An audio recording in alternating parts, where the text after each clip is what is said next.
안녕하세요. 저는 지방의 소도시에서 사는 30대 여성입니다. 본격적인 사연 소개 전에 제가 살아온 이야기를 해볼까요? 제 부모님은 징그럽게 싸우시다가 저 고등학교 때 이혼을 하셨습니다.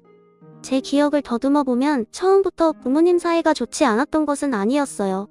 어릴 때는 아버지가 사업하셔서 집도 넓었고 화목하게 잘 살고 있었습니다. 그런데 아버지가 큰아버지의 보증을 서시고 큰아버지가 연락이 끊기면서 아버지는 신용불량자가 되었어요. 그때부터 우리 집은 급속도로 작아지기 시작했습니다. 2층 집이 단층 주택이 되었고 마당이 사라지고 방 3칸에서 2칸, 급기야는 반자의 원룸에서까지 살게 되었어요.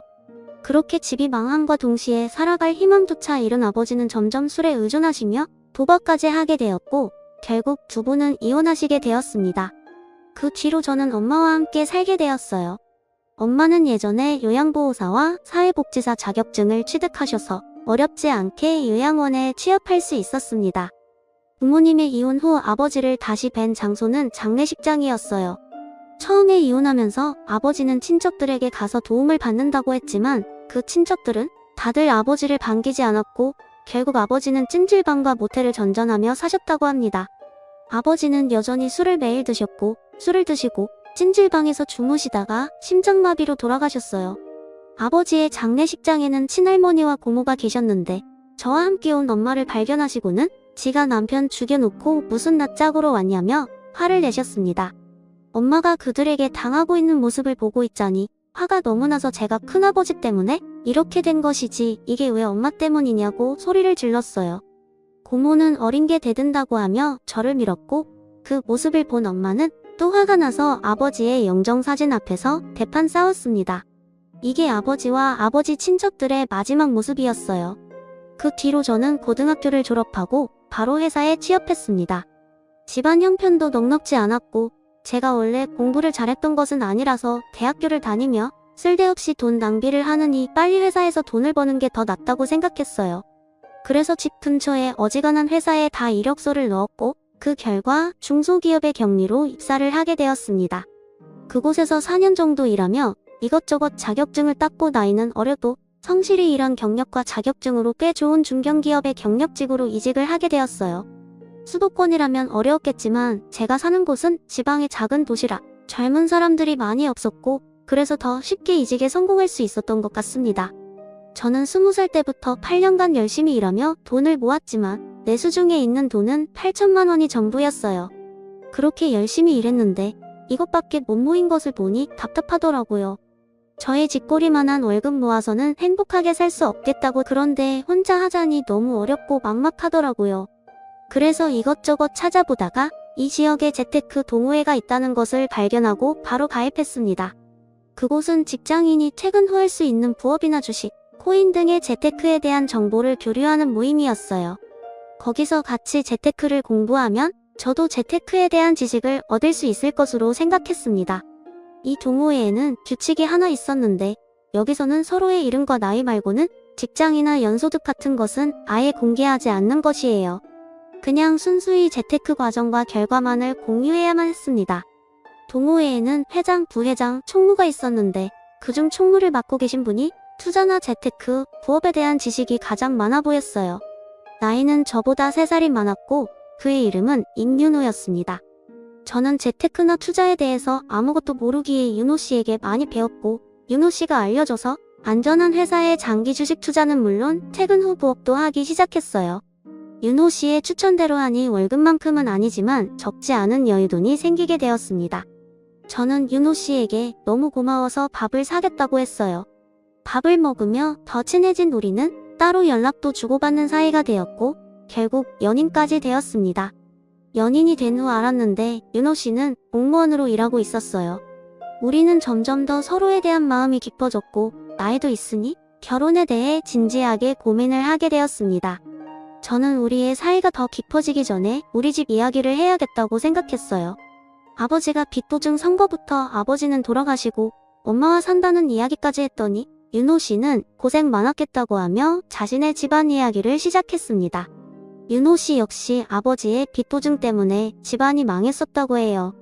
그 뒤로 우리 아버지처럼 윤호 씨 아버지도 술, 담배만 찾으시다가 암에 걸려 돌아가시고 그 후 장남인 자신이 돈을 벌어야겠다는 생각에 미친 듯이 부업하고 투자해서 지금은 2억 가까이 모았다고 합니다. 저는 비슷한 상황을 겪었음에도 이렇게 많은 돈을 모은 윤호 씨가 대단하다고 느꼈어요. 정말 존경스럽기까지 했고 만나면 만날수록 배울 점이 많다고 생각되었습니다. 윤호 씨는 절대 쓸데없는 돈을 쓰지 않았어요. 가계부까지 쓰며 돈 관리에 있어서는 아주 엄격했습니다. 저는 물건을 살 때 그냥 보이는 데서 사는 반면 윤호 씨는 최저가를 찾아서 샀고 저는 그런 모습이 멋져 보였어요. 또한 만날 때마다 주식이나 재테크에 대해서도 자세히 알려주었고 저는 이전에는 경제 개념이 없이 모으기만 했지만 윤호 씨와 만나면서 경제 개념도 꽤 생기고픈 돈을 모아 목돈으로 돈을 불리는 재미를 알게 되었습니다. 그와 동시에 윤호 씨에 대한 제 마음도 더 깊어졌어요. 이런 사람과 평생 함께하면 배울 점도 많고 옳겠다는 생각이 들었죠. 윤호 씨 역시 제가 싫지는 않았는지 먼저 결혼하자고 말해주었습니다. 결혼을 생각하고 예비시댁에 처음으로 가게 되었어요. 처음에 떨리는 마음으로 예비시댁에 들어섰는데 저는 깜짝 놀랐습니다. 집에 비닐봉지 먹던 물병이 가득 있었고 정말 여기가 고물상인가 싶었어요. 제가 조금 당황한 표정을 짓자 예비 남편은 우리 엄마가 알뜰하게 사신다며 아주 자랑스럽게 이야기를 했습니다. 어머니께서 제게 줄 음료수를 준비하시며 우연히 냉동고를 보게 되었는데 냉동고에는 엄청난 식재료들이 얼려 있었어요. 솔직히 우리 엄마 또한 넉넉하지 않은 형편 때문에 쉽게 물건을 버리지 못하시고 다 모아두고 사셔서 예비시댁에 그런 모습이 이해가 되었습니다. 예비 시어머니는 식사 후 아들과 결혼해줘서 너무 고맙다며 둘이 잘 살아보라고 하셨어요. 솔직히 제가 가진 돈이 많이 없어서 걱정했는데 다행히 예비 시어머니는 우리도 해줄 수 있는 형편이 되지는 않으니 예물 예단 다 생략하고 그냥 둘이서만 잘 살아달라고 하셨습니다. 이어서 상견례도 잘 진행되었고 어렵지 않게 결혼까지 하게 되었어요. 일단 우리가 가진 돈으로 신혼집을 마련하려다 보니 원룸 밖에 살 수 있는 곳이 없었습니다.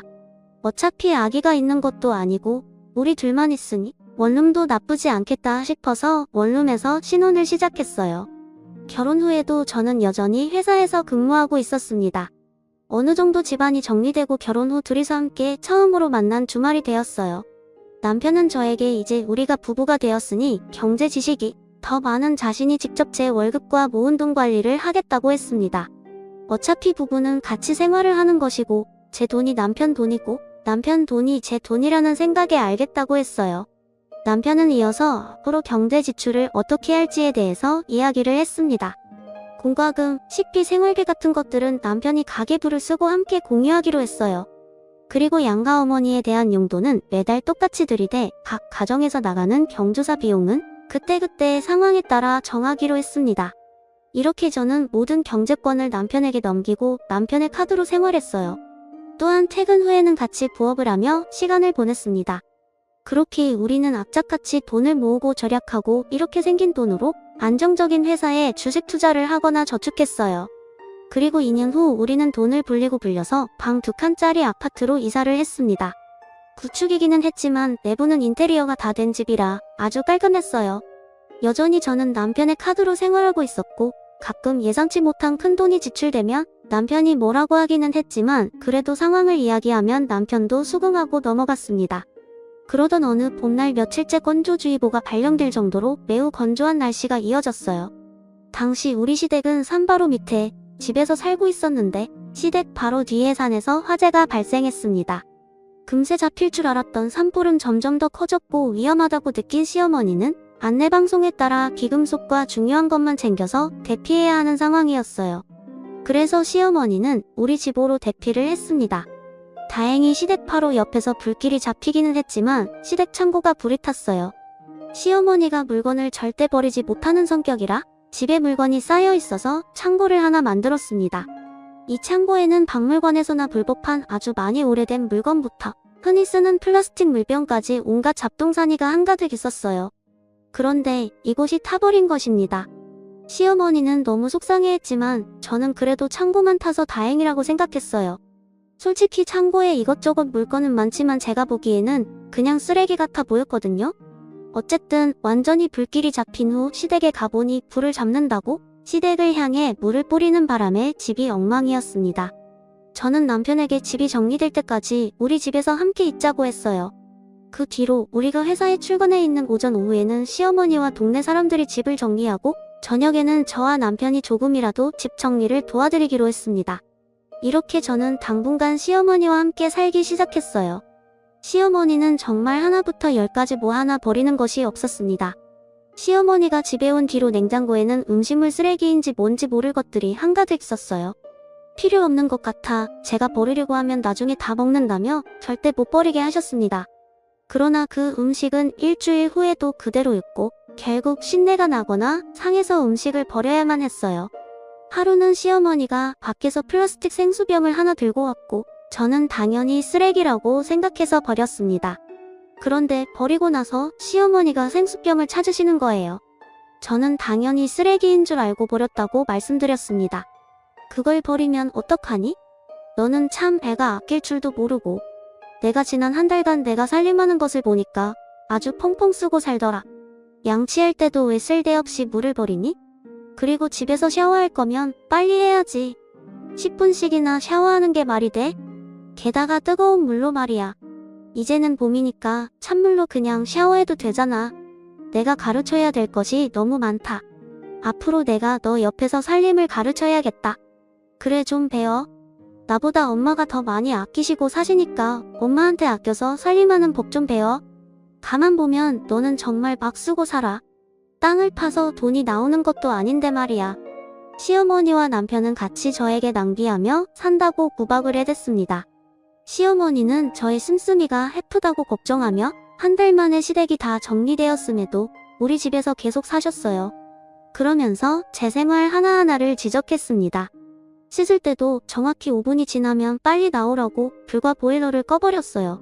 쓰레기도 저는 날씨가 따뜻해지면서 벌레가 생길 것 같아 대충 다 차면 버렸지만 시어머니는 절대 못 버리게 했고 발로 꾹꾹 눌러서 쓰레기 봉지가 터질 것처럼 데워버렸습니다. 쓰레기 봉지에서 냄새가 나서 대충 채우고 몰래 버리려고 하면 쫓아와서 안 된다고 성화이셨어요. 음식을 할 때도 가스불은 조금만 켜라고 하고 설거지도 항상 찬물로 하라고 했습니다.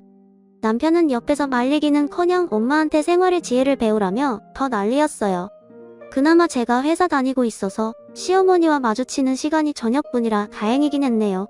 그렇게 지옥 같은 한 달 후 시댁이 완전히 정리되어 드디어 집에 가셨습니다.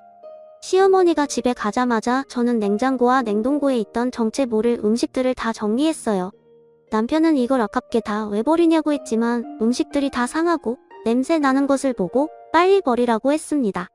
그렇게 시어머니가 가시고 얼마 후 회사에서 일하는데 친정엄마한테서 전화가 왔어요.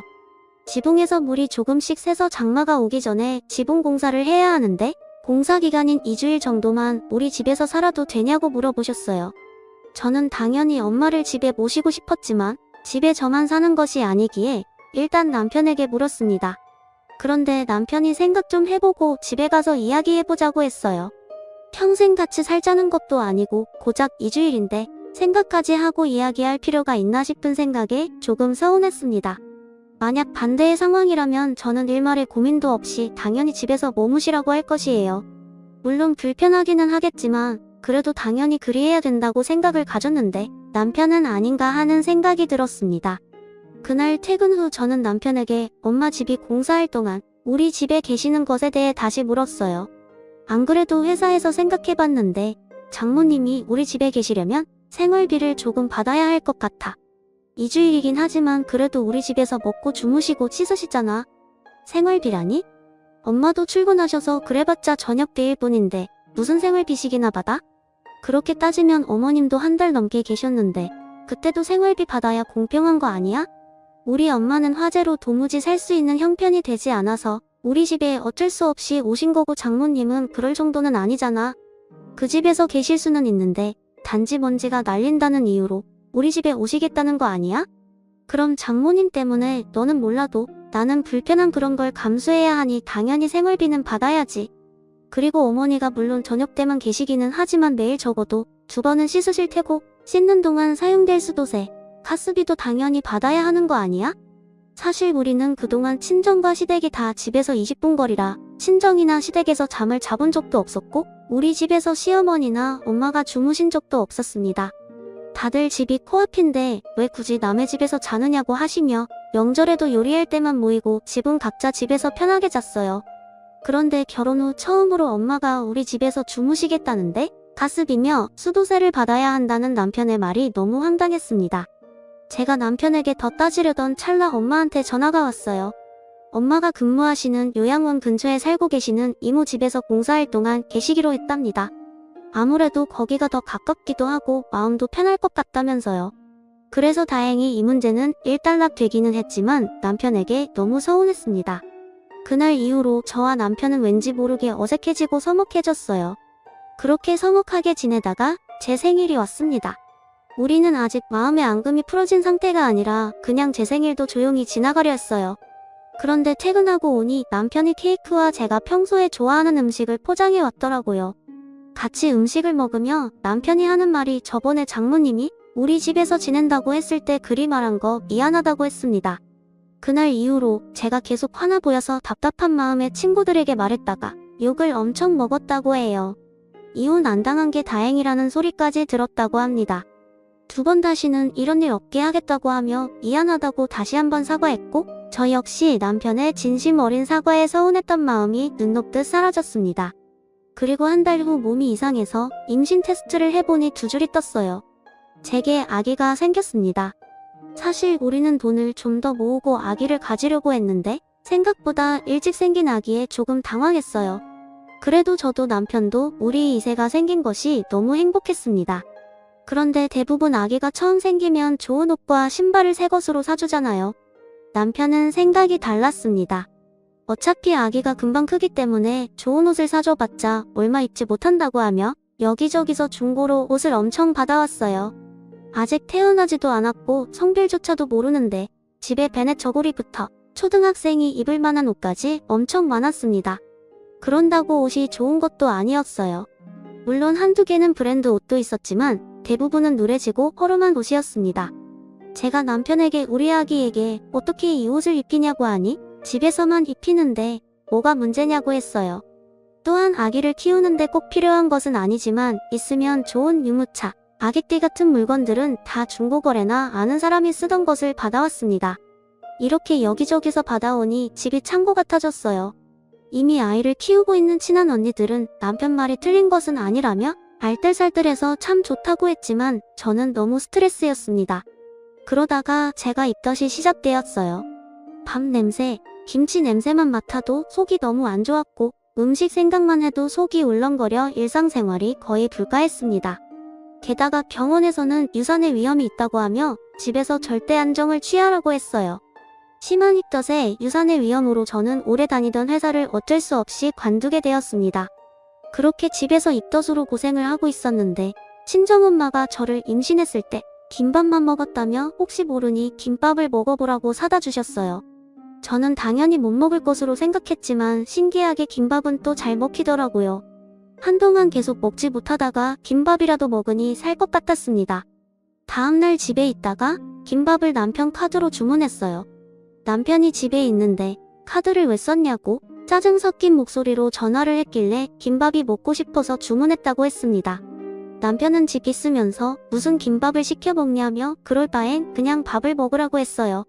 저도 어지간하면 밥을 먹는데 밥 냄새만 맡아도 구토하는데 어쩌라는 건가 싶었습니다. 그리고 제가 김밥을 몇만 원치라도 샀으면 남편의 이런 반응을 이해하겠지만 김밥으로 결제된 금액이 기본 주문 금액 만원에 배달료 3,000원 붙어서 고작 13,000원이었어요. 13,000원이 아주 적은 돈은 아니지만 그래도 아내가 입덧 중에 유일하게 먹을 수 있는 음식이 김밥이라 주문한 건데 이게 그렇게 짜증을 내릴 일인가 싶었고 남편에 대한 정이 뚝 떨어졌습니다. 그날 김밥이 와서 먹기는 했지만 그 뒤로는 남편의 눈치가 보여서 김밥을 먹지 못했어요. 그렇게 지옥 같은 입덧도 시간이 흐르니 잠잠해졌습니다. 입덧이 지나고 나니 이제 배가 불러오기 시작했어요. 어느 정도 밥을 먹을 수 있게 되었고 임신도 안정기에 접어들며 의사 선생님이 슬슬 움직여도 된다고 하셨습니다. 그래서 집에 있으며 책도 읽고 집안일도 하며 있는데 남편이 집에만 있지 말고 주식 투자를 해보라고 했어요. 원래 우리는 주식 투자를 장기 투자로만 하고 있었습니다. 그런데 남편이 주식을 잘하는 사람들은 단기로도 투자를 많이 한다며 한번 공부하며 해보라고 했어요. 그러면서 되지 않던 컴퓨터도 최신식으로 바꾸고 자신의 주식 계좌를 알려준 후 저에게 500만 원을 건네주었습니다. 저는 남편이 준 500만 원으로 단기 투자를 시작했어요. 도박의 위험성이 있었지만 생각보다 잘 되었고 그렇게 단타로 번 돈으로 남편에게 화재로 타버린 시댁의 창고를 다시 만들어드리자고 제안했습니다. 남편은 안 그래도 시어머니가 창고 없어서 불편해했는데 잘했다고 하며 시댁의 창고를 짓기 위해 업체를 선정하고 시댁은 공사가 시작되었어요. 창고가 완성되는 날 저와 남편은 소고기를 들고 시댁에 갔고 시어머니는 아주 기뻐하셨습니다. 우리 아들이 돈 많이 벌어서 이렇게 창고도 다시 만들어주고 아주 기특하네. 우리 아들이 역시 최고야. 어머니, 이 돈은 제가 집에서 주식해서 번 돈이에요. 그러니까 저도 칭찬 좀 해주세요. 내가 무슨 돈이 있어서 주식을 해서 이런 창고를 사드려? 집에 있으면서 제가 남편이 준 500만 원으로 주식 투자해서 돈을 이렇게 불렸어요. 그치 여보? 그래봤자 다 내 돈으로 한 건데 뭐. 그러니까 내가 한 거지. 엄마, 우리 고기나 먹자. 저는 남편의 말에 기분이 썩 좋지 않았습니다. 물론 남편이 건네준 500만 원으로 시작한 것은 맞지만 주식을 사고 팔 수 있는 시간은 평일 9시부터 3시 반까지로 남편은 회사에 가 있을 시간이에요. 폰뱅킹을 아예 하지 않는 남편은 그 시간에 주식 투자를 하고 싶어도 할 수 없었고 따라서 그 돈을 불린 것은 오로지 저 혼자 한 것이었습니다. 게다가 이 창고를 먼저 짓자고 제안한 것도 저예요.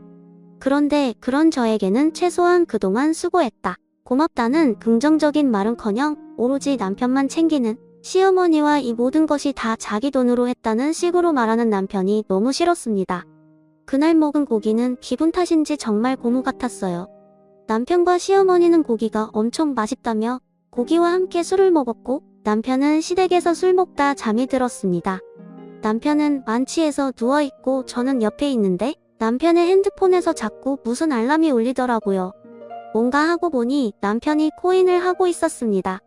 코인은 아예 해본 적이 없어서 뭐가 뭔지는 잘 모르겠지만 금액이 마이너스로 찍힌 것을 보니 뭔가 잃은 것 같았어요.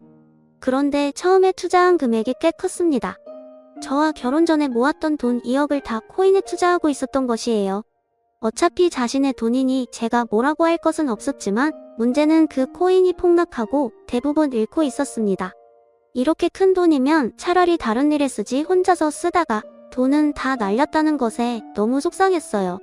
다음날 저는 집에 와서 남편에게 코인하는 것을 봤다고 했습니다.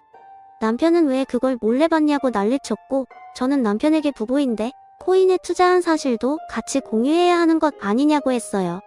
남편은 자기가 결혼 전에 번 돈으로 하겠다는데 왜 그리 난리냐고 오히려 저를 이해하지 못했고 그날 이후 남편과 저는 완전 냉전 상태였습니다. 그 뒤로 우리는 남남처럼 말도 잘하지 않고 지냈어요. 뉴스에서 코인 이야기가 나오면 남편은 표정이 어두워지고 한숨만 푹푹 내쉬었습니다. 그뿐만 아니라 밤에 잠도 잘 안 오는데 새벽에도 일어나서 생수를 마시고 한숨만 쉬고 있었어요. 그런 남편을 보니 저도 답답했고 점점 제 표정도 좋지 않아지는 것을 본 친정엄마는 저에게 무슨 일 있냐고 물었습니다. 저는 모든 사실을 말했고 엄마는 저에게 1000만 원을 건네며 필요할 때 쓰라고 하셨어요. 엄마에게 돈을 받기 너무 죄송해서 거절했지만 여자도 돈이 조금은 있어야 한다며 가지고 있으라고 하셨습니다. 그렇게 답답하게 살던 어느 날 새벽에 잠을 자다가 배가 너무 아파서 깼어요. 뱃속의 아기에게 문제가 생긴 것 같아서 다니던 산부인과에 바로 가려고 했지만 남편이 가지 못하게 했습니다. 그 이유는 새벽에 진료받으면 진료비가 더 비싸다며 아침에 진료 시간에 맞춰서 가라는 거예요. 그런데 저는 태어나서 이렇게 배가 아픈 적이 있었나 싶을 정도로 배가 너무 아팠습니다. 저는 당장 병원에 가고 싶어서 콜택시라도 부르려고 했는데 택시는 안 잡히고 남편은 가지 말라고 하며 운전도 안 해주고 미칠 지경이었어요. 아픈 배를 잡고 울고 불고 난리를 쳐도 남편은 그냥 참으라고만 했습니다. 그렇게 시간이 지나 해가 뜨고 드디어 9시가 되었어요. 산부인과 진료 시간에 맞춰서 병원에 가서 증상을 말한 후 바로 검사를 하니 이미 아기가 뱃속에서 심정지 되었다고 했습니다. 의사 선생님은 임산부가 배가 아프면 새벽이라도 당장 병원에 왔어야지 왜 안 왔냐고 하며 뭐라고 하셨어요. 이를 이 지경까지 만든 남편은 그 옆에서 아무 말도 안 하고 있었고 저는 눈물을 흘리며 아기를 보냈습니다. 아기를 보내고 누워있는데 시어머니의 엄마가 병원에 도착했어요. 엄마는 괜찮냐고 하며 제 걱정을 하시는데 시어머니는 손주가 유선되었다는데 병원비만 걱정하고 앉아 있었습니다. 남편도 역시 그 옆에서 병원비만 걱정하고 있었어요. 그 모습을 보니 엄마도 저도 너무 화가 났습니다. 지금 손주가 유선이 됐는데 그깟 병원비가 그렇게 걱정되세요? 임사방, 자네 제정신인가? 지금 자네 자식이 허망하게 죽었어. 아니, 아기가 죽은 게 왜 우리 아들 잘못이에요? 제대로 품지 못한 전현이 잘못이지. 왜 우리 아들한테 뭐라고 한답니까? 뭐요? 당신 아들이 코인인가 뭔가 거기에 투자만 하지 않았어 봐. 그러면 우리 딸이 스트레스 받지 않고 잘 품었겠지. 코인? 그게 뭔데요? 당신 아들이 코인에 투자해서 거금을 날리는 바람에 우리 딸이 스트레스 받아서 이 지경까지 된 거 아니야? 야, 너는 내 남편이 쓸데없는 데 투자했으면 그걸 말렸어야지. 안 사람이 돼서 그걸 그냥 뒀어? 하여튼 멍청해서는 당신 아들이 말도 하지 않는데 우리 딸이 무슨 수로 알고 그걸 말려요? 진짜 해도 너무하네. 아이도 유산되었고 하니 그냥 이참에 갈라서요. 둘 이혼시킵시다. 엄마와 시어머니는 제 병실에서 대판 싸웠고 엄마는 이혼을 시키자고 하셨어요. 저 역시 뱃속에 아기가 위험한데도 그깟 몇만 원 되는 진료비 차이가 난다고 진료를 못 보게 한 남편과 더는 같이 살 자신이 없었습니다. 일단 친정에서 몸조리 후 몸이 어느 정도 회복되자마자 이혼을 하겠다고 했어요. 그런데 그냥 이혼할 수는 없었습니다. 제가 주식으로 돈을 불린 것이며 남편에게 넘겼던 저의 월급이 아까웠어요. 그래서 그 돈을 달라고 하니 남편과 시어머니는 당연히 안 준다고 했습니다. 결국 이혼 소송까지 하게 되었어요. 이혼 소장을 접수 후 저는 엄마 집으로 들어가서 살게 되었습니다. 어느 주말 엄마와 집에 있는데 누군가 집으로 찾아왔어요. 문을 열어보니 예전에 아버지가 보증을 서줬던 큰아버지였습니다. 큰아버지는 엄마를 보자마자 무릎을 꿇으며 정말 미안하다고 하며 엄마에게 거액의 돈을 건네셨어요. 상황을 들어보니 큰아버지는 그때 사업하며 빚을 많이 지셔서 도망쳤다고 합니다. 그렇게 도망다니며 일용직으로 일했고 노숙 생활을 하면서 돈을 모으고 모았다고 해요. 겨우 돈을 다 모아서 아버지에게 돈을 주려고 했는데 아버지는 이미 빚 보증 때문에 돌아가셨다는 소리를 듣고 죄책감이 들었고 그래서 그동안 모았던 전 재산을 가져왔다고 합니다. 엄마는 큰아버지의 돈을 받으며 펑펑 울었고 큰아버지는 다 내 탓이라며 미안하다고 했어요. 그래도 이미 다 지난 일이니 엄마는 음식이라도 대접하려고 했으나 큰아버지는 도망치듯이 떠나시고 그 뒤로는 연락이 안 되는 상태입니다. 그 뒤로 저는 몸이 어느 정도 회복되어 이력서를 이곳저곳에 넣었어요. 그중 한 곳에서 면접 보러 오라는 연락이 와서 면접을 보고 나왔는데 그 회사 직원 중 한 명이 저에게 왔습니다. 그분이 저의 이름을 말하며 혹시 맞냐고 하더라고요. 저는 누구시길래 제 이름을 아느냐고 물었더니 자기는 윤호, 즉 제 남편의 중학교 동창이라고 했습니다. 그러면서 할 말이 있는데 잠깐 시간 좀 낼 수 있냐고 물었어요. 저 역시 면접 보고 나서 딱히 할 일이 없었기에 알겠다고 하고 근처 카페로 갔습니다. 남편의 중학교 동창은 자리를 잡자마자 자신의 학창시절 이야기를 꺼냈어요. 이분의 이름은 임동식인데 중학교 때까지만 해도 둘이 친했다고 합니다. 그런데 남편이 고등학교 때 아버지가 돌아가신 이후로 자신에게는 없는 아버지가 동식 씨에게는 있다며 질투를 했다고 해요.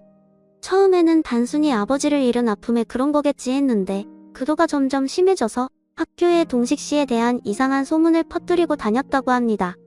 동식 씨는 당연히 친구들이 다들 이 말을 믿지 않겠거니 하며 신경을 쓰지 않았는데 그 당시 공부도 꽤 잘했고 인기도 많았던 남편이 이야기하니 친구들이 다 믿었고 순식간에 동식 씨는 학교에서 왕따가 되었어요.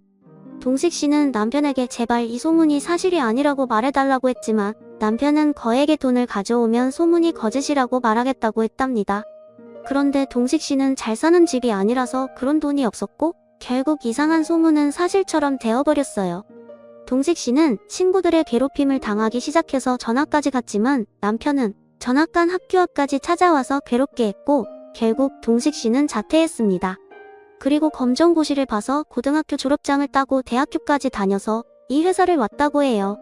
그 뒤로 동식 씨는 임윤호, 그 이름 세 글자만 생각하면 너무 끔찍하고 가만두고 싶지 않아서 매일 SNS로 임윤호는 뭐 하고 사는지 확인하고 있었다고 합니다. SNS에서 결혼한다는 소식을 알았고 그러면서 자연히 제 얼굴까지 알게 되어서 연락할 방법을 찾고 있었다고 해요. 그러면서 결혼한 사람에게 이런 이야기를 하는 것이 실례인 것은 알지만 남편의 실체에 대해서 알고 있어야 할 것 같아서 이렇게 말한다고 했습니다. 저는 동식 씨의 이야기를 들으며 사실 결혼을 하기는 했었지만 돈만 밝히는 남편에게 증오심을 느끼고 이혼 소송 중이라고 말했어요. 우린 임윤호에 대한 분노로 똘똘 뭉쳐 강한 동지를 느꼈고 다시 연락하기로 약속하며 서로 연락처를 주고받았습니다. 그리고 며칠 후 주말에 다시 만나서 남편이 근무하고 있는 곳에 보낼 투서를 작성했어요. 동식 씨는 자신이 괴롭힘을 당했던 증거를 바탕으로 글을 썼고 저는 병원에 가지 못해 유산하고 남편이 돈만 밝히며 임신한 제게 주식 투자로 수익을 낼 것을 강요한 것까지 다 적었습니다. 동식 씨와 제가 그동안 당한 것들을 보기 좋고 깔끔하게 만든 후 남편이 근무하고 있는 곳에 무기명으로 투자를 보냈어요. 또한 이 동네에 맘카페를 포함한 동네 사람들도 운영되고 있는 SNS와 카페 등에 다 가입해서 투서의 내용을 다 올렸습니다. 우리 동네는 정말 좁은 동네라 남편에 대한 안 좋은 소문은 물론 남편 얼굴까지 쫙 퍼지기 시작했어요. 그렇게 일주일 후 남편이 화가 잔뜩 난 목소리로 근처 공원에서 만나자고 했습니다. 저는 남편과 저 이렇게 둘이서만 만나면 남편이 어떤 짓을 할지 모르겠다는 생각에 동식 씨와 함께 나갔어요. 지금 이게 뭐 하자는 짓이야? 더럽고 비열하게 이렇게 해서 날 말려 죽일 셈이야? 그리고 너네들은 어떻게 알게 됐어? 내가 동식 씨랑 어떻게 알든 말든 그건 네 알바 아니고 너 중학교 때도 아주 꽤 날렸더라? 그런 사람이 나라의 세금을 받아먹는 공무원이라니? 내가 도무지 가만히 보고만 있지 못해서 말이야. 그래서 지금 나 어디에서도 고개 못 들고 다녀 알아? 이제 어떻게 할 거야? 어떻게 할 거냐고? 나 너네들 허위사실 유포죄 명예훼손으로 신고할 거야. 임윤호 벼랑 끝에 몰리니 이제야 얼굴을 보여주네. 허위사실 유포죄 명예훼손? 할 수 있는 거 다 해봐. 그런다고 사실이 거짓이 되니 우리 하나도 안 무서워. 정말 네가 이 모든 사실을 지우고 싶으면 돈 가져와. 네가 좋아하던 그 돈으로 이 모든 것들을 다 지워줄게. 알겠어? 네가 어떻게 나한테 그럴 수가 있어? 네가 왜? 네가 나한테 한 짓을 생각해봐. 네가 고등학교 때 나에 대한 이상한 소문 퍼뜨려서 왕따 되게 해서 나는 고등학교도 자퇴했어. 그랬던 네가 어떻게 그럴 수 있냐고? 돈 가져와봐. 그럼 이 모든 사실 다 거짓말이라고 하고 우리가 SNS에 올린 것들도 다 내려줄게. 근데 만약에 안 가져온다? 그러면 이 동네뿐 아니라 전국에 퍼질 수 있도록 나는 최선을 다할 거야. 알겠니? 남편은 그 자리에서 정신 나간 사람처럼 울부짖고 저와 동식 씨는 그런 남편을 두고 나왔습니다. 며칠 후 남편이 동식 씨에게 다시 만나자고 연락을 했고 저에게 같이 나가자길래 우리는 함께 약속 장소로 갔어요. 남편은 가방에 자신이 가진 돈 전부라며 돈 가방을 동식 씨에게 건네주었습니다. 돈이 참 무섭네.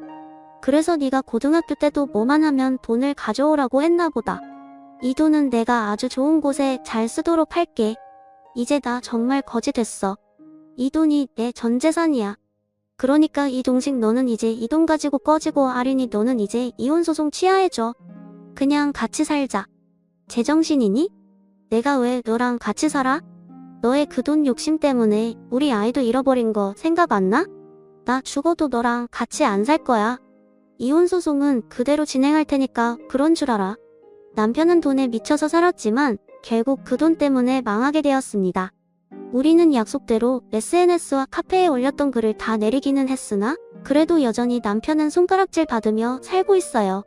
또한 저는 이혼소송으로 위자료도 많이 받게 되었습니다. 그 후 저와 동식 씨는 종종 연락을 주고받았어요.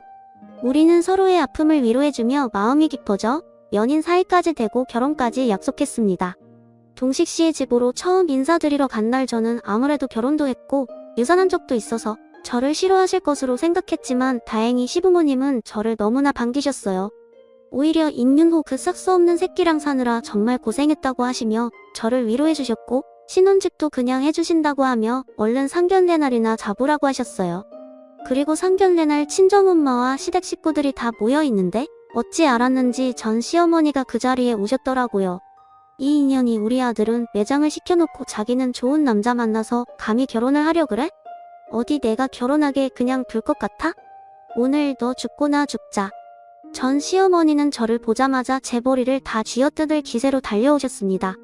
그런데 저의 반대편에 앉아 계신 예비 시어머니를 보더니 저승사자라도 본 것처럼 얼굴이 하얗게 질렸어요. 그리고 예비 시어머니는 전 시어머니를 보자마자 화를 내며 뜨거운 차를 그대로 얼굴에 부어버렸습니다. 그때 쌍코피에 터진 거로는 부족했나봐? 감히 내가 누구 며느리한테 해코지하려고 예의 없이 상견례 자리까지 찾아와? 20년 전이나 지금이나 눈에 보이는 게 없는 년 같으니라고. 항상 인자하시던 예비 시어머니가 이렇게 화내시는 모습은 저도 제 예비 남편이 된 동식 씨도 처음 봐서 너무 놀랐습니다. 무슨 일인지 알고 보니 예비 시아버지와 예비 시어머니가 신혼 때 예비 시아버지의 돈을 보고 접근한 꽃뱀이 하나 있었다고 해요. 하지만 예비 시아버지는 절대 그 여자에게 넘어가지 않았고 예비 시어머니는 그 여자의 존재를 알고 나서 그 여자에게 쫓아가 머리채를 붙잡고 엄청 싸웠다고 합니다. 그런데 이 꽃뱀 여자가 바로 저의 전 시어머니였어요. 상견례장에서 오랜만에 만난 두 분은 그곳에서 격렬한 몸싸움을 하셨고 당연히 저의 예비 시어머니의 완승으로 싸움은 마무리되었습니다.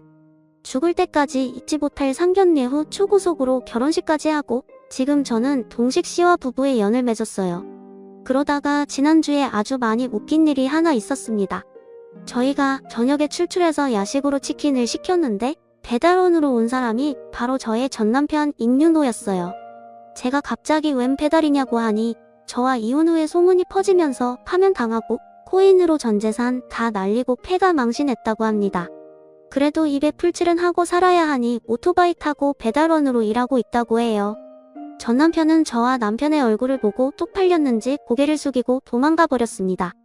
그래도 한때 부부였으니 1,000원이라도 쥐어줄까 했는데 그냥 생 가버리더라고요. 돈을 벌기 위해 그토록 아등바등 살았지만 결국 그 돈의 노예가 된 전 남편을 만나 한동안은 제 인생이 암흑기였어요. 하지만 지금은 진짜 제 짝을 만나서 행복하게 살고 있습니다. 마음도 편해서 그런지 아기까지 생겼어요. 비록 첫 번째 아이는 유산이 되었지만 이번에는 반드시 잘 품어서 건강하게 낳아보려고 합니다. 그리고 저희 아이는 절대 돈의 노예처럼 살지 않고 야무지고 똑똑한 아이가 되도록 잘 키워볼 생각이에요. 저 잘할 수 있겠죠? 엄마가 된다는 게 참 좋으면서도 막중한 책임감이 느껴지네요. 지금까지 저의 사연 들어주셔서 감사합니다. 모두 부자 되세요.